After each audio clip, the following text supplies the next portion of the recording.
Assalamualaikum warahmatullahi wabarakatuh dan selamat sejahtera. Okay, so today we're going to continue with learning outcome LO subtopic 3.5 resistors in parallel in series. Alright, so this is quite a long subtopic, so I need you guys to bear with me. First, we're going to determine the effective resistance of resistor in series and parallel. Okay, so question number 7. Dia start dengan question number 7. So, they got ada teknik sebenarnya nak selesaikan benda macam ni. Kan, kita kena ringkaskan dia punya resistance and then kita kena find dia punya effective resistance. So, ini lebih kurang macam yang korang buat dalam chapter 2. Dalam chapter 2 korang ada capacitance dan juga voltage, right? Okay, capacitor voltage dengan charge. Yang ni kita ada V, I and R. So, voltage, current dan juga resistance. So kita kena cari dia punya efektif untuk ketiga-tiga benda ini. Okay. So kita baca soalan. Question A. Three identical resistors are connected in series. If the effective resistance is 60 ohm, what is the resistance of the resistor? So seperti yang kita tahu, kalau in series, dia punya equation R total is equals to R1 plus R2 plus R3. Okay. Since dia kata dia punya nilai ini adalah identical. Okay. So maksudnya identical, maka dia punya R dia sama. So R1 is equals to R2 is equals to R3. So R total is equals to 3R. Maka R is equals to 20 ohm. Alright, ini sangat-sangat direct. Boleh tengoklah. Tengok kat jawapan lebih kurang macam ni. So dia punya key point dia adalah identical resistor. Then number 2, what is the resistance of the resistor must be connected in parallel with 50 ohm resistor to obtain effective resistance of 5 ohm. Alright, so kita buat satu litar kan, atau kita tengok jawapan kat sini, kita ada litar tak? Oh, tak ada litar dekat sini, tak apa. Ini jawapan dia. So, litar dia apa soalan dia nak buat? Kan, ini ada satu 15 ohm resistor. Ni 15 ohm. So, dia nak connect dengan berapa banyak? Oh, okay. So, dia connect dengan 5 ohm punya resistor. Sini secara parallel. Okay. So, ini 5 ohm. So, kita nak cari dia punya effective resistance. So, effective resistance dia adalah, kalau ikut formula 1 over R E is equals to 1 over R1 plus 1 over R2. So, ada 2 R. So, substitute masuk dalam formula. So, akan dapat dia punya effective resistance 7.5 ohm. Alright. So, senang saja. Just masukkan dalam formula. Okay, so kita ada dua formula kat sini. Satu untuk series dan satu untuk parallel. Okay. Then, moving on to the next questions. Okay, so determine the effective resistance for each circuit. So, kita nak determine effective resistance. So, mula-mula sekali kita fokus pada series dululah. Itu adalah dia punya paling basic. So, series yang pertama, inilah. Okay, dua yang ni. Okay, kita jadikan dia satu series circuit. So, kita reduce dia kepada satu parallel circuit ini dan bawah ni. Okay. So, kita reduce dia macam ini. Ini 4 ohm. Ni kita tambahkan saja 2 tambah 2. Ini akan dapat 4. Okay. So, masih lagi 2 resistor dan kita reduce dia menjadi single resistor.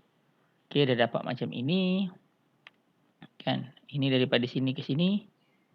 Dan kita reduce dia lagi menjadi satu single resistor. So, kita dapat.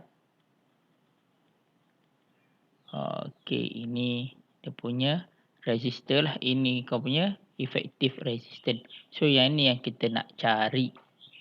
Alright. So dari segi pengiraan pula, kan kalau kita nak kira yang ini, mula-mula sekali ni step number 1. Kan number 1, korang akan buat, okey, yang bawah ni dulu combinekan dia. Katakan aku namakan ini A, B, C. So RBC is equals to RA plus RB. So sama dengan 4 ohm. Okey. So yang kedua, yang ini pula. Okey, so R ABC is equals to 1 over RABC is equals to 1 over RA plus 1 over RBC. So sama dengan 1 over 4 plus 1 over 4. So akan dapat dia punya jawapan. Okey, inilah yang nombor 3, R efektif, RABC. So always dia punya teknik dia adalah simplekan circuit menjadi satu resistor ataupun satu series resistor. Tak kisah mana-mana yang korang lebih suka. Okay, so moving on to the next questions. Kan, so korang tengok gambar rajah yang ini, lita yang ini. So apa yang kita boleh ringkaskan? Okay, mula-mula kita ringkaskan yang ini. Nampak? Okay, ini adalah parallel. Okay, so ringkaskan yang parallel ni. So kau akan dapat 3 yang series. Okay, so kalau aku namakan dia ni, ini A, B, C, D, E katakan. So bila kita ringkaskan, kita akan dapat satu lita macam ni.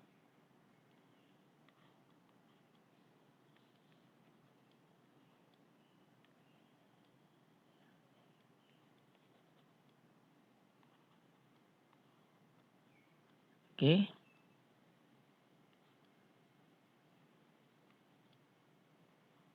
So kau akan nampak lita yang ni, ini adalah A. Yang ini adalah BC. Ini adalah D.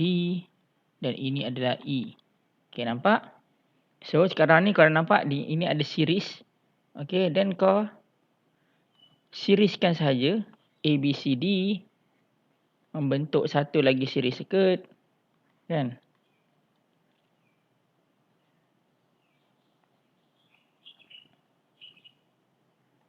Sebegini. Kan? Okey, baik. So atas ni adalah A, B, C, D. Dan ini adalah E. So nampak, lepas tu selesaikan sahajalah. Kan macam tu. Reduce the circuit into the simplest form available. Alright. So cara nak selesaikan dia, aku tunjuk kat bawah ni lah. Ni macam mana cara nak kira. Okay, so ni pun ada tunjuk macam mana nak simplekan dia kan. Tengok macam mana. First mula-mula. Okay, dia combinekan ni, nampak? B dan C. Dekat sini dia combinekan. Okay, yang tadi aku tunjuk tadi lah. Dia combinekan kat situ. Lepas tu dia combinekan ketiga-tiga ni kat sini. Alright, so membentuk dia punya R efektif. Okay. So always reduce the circuit in order for you to solve the problem. Okay, nampak macam gambar rajah tu complicated kan? Reduce dia. Okay. Alright.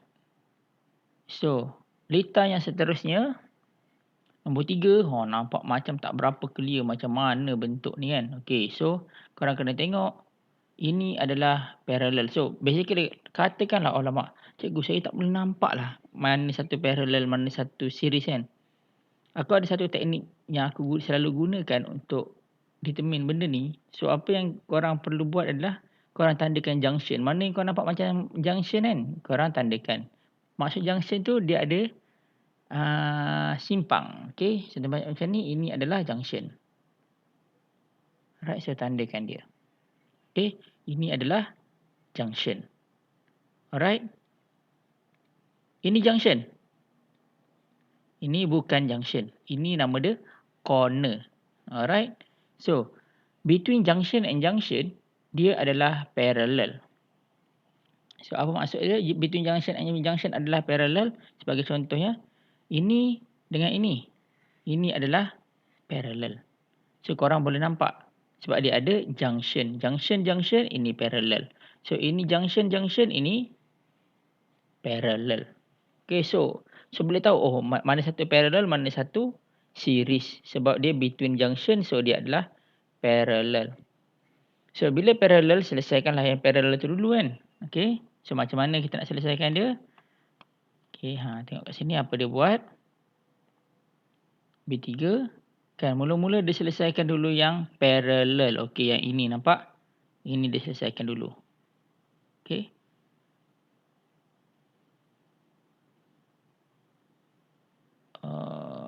Right. Okay, dia selesaikan yang itu dahulu.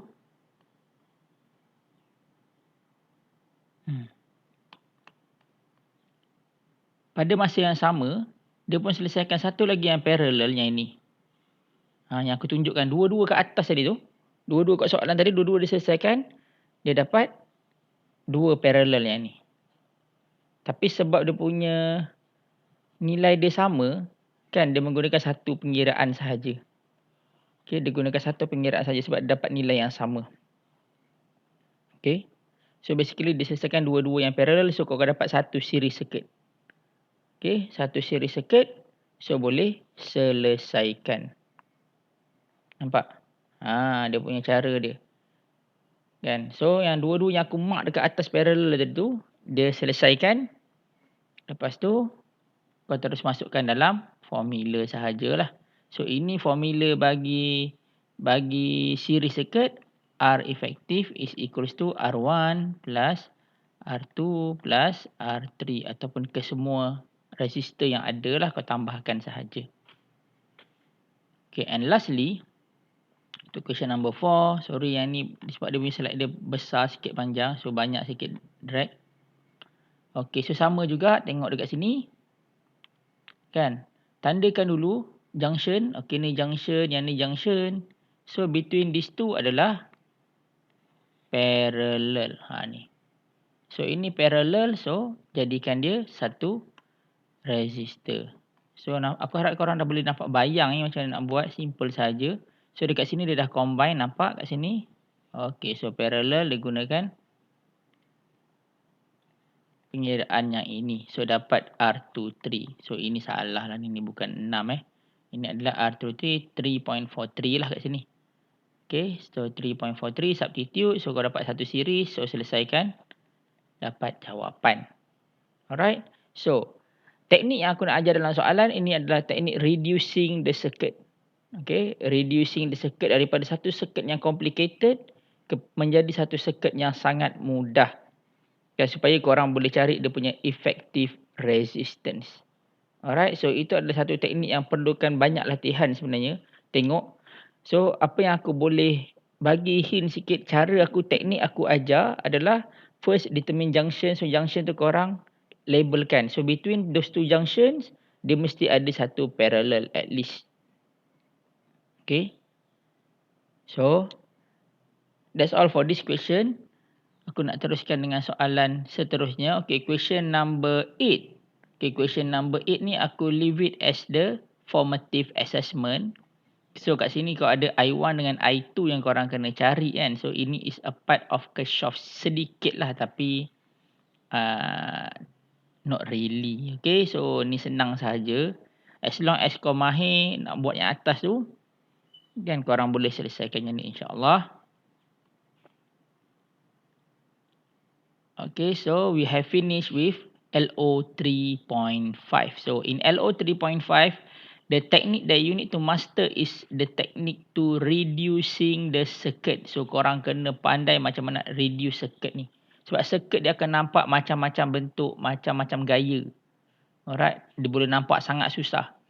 Tapi kalau korang pandai reduce dia, insyaAllah tak ada masalah. Okay, so dua equation yang korang akan gunakan adalah untuk series circuit R total ataupun R effective is equals to R1 plus R2 plus R3, ataupun kadang-kadang ditulis sebagai summation of R in the circuit. Alright, dan satu lagi untuk parallel, dia punya equation adalah 1 over R effective ataupun R total is equals to summation of 1 over R.